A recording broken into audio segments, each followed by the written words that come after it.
Altından xətt çəkilmiş sözün kontekstə uyğun mənasında işlənmiş nümunə hansıdır? Altından xətt çəkilmiş sözümüz dəyərli şagirdlər yetişmək sözüdür. Deyir, Azərbaycanlıların görkəmliyi, maarif və mədəniyyət xadimləri daha çox yetişəcək. İndi gəlin yetişmək sözünü müzakirə edək və fikir bildirək. Yetişmək feili burada püxtələşmək, təcrübə qazanmaq, bişmək, yetkinləşmək mənasındadır. Yəni bir yerdə məsələn sən yetişirsənsə deyirsən ki, bu filan məktəbin yetirməsidir, yəni orada yetişib. Belə olanda orada formalaşmısan, orada təcrübə qazanmısan kimi başa düşülür. Və E variantına baxın, deyir, bu mərtəbəyə döyüşlərdə yetişərək çatmışıq. Filan mənəvi bir mərtəbə, məsələn binanın mərtəbəsi demirəm ha.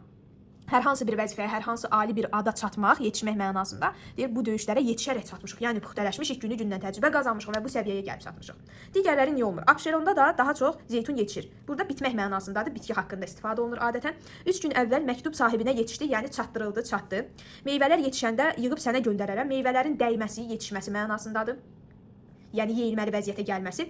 Gecədən xeyli keçmiş qatar stansiyaya yetişdi, bu da çatdı mənasındadır. Fikir versəniz, A-dır, B-dir, C-dir, D-dir. Bu məqamda işlənənlər tamamilə həqiqi mənadadır və biz bunu deyək ki, bu cür qəbul edə bilərik. E variantında verilmiş fikir isə püxtələşmək, təcrübə qazanmaq, bişmək, yetkinləşmək mənasında işlənən yetişmək sözüdür. Mətndəki ilə tam uyğun olan sadəcə E variantıdır.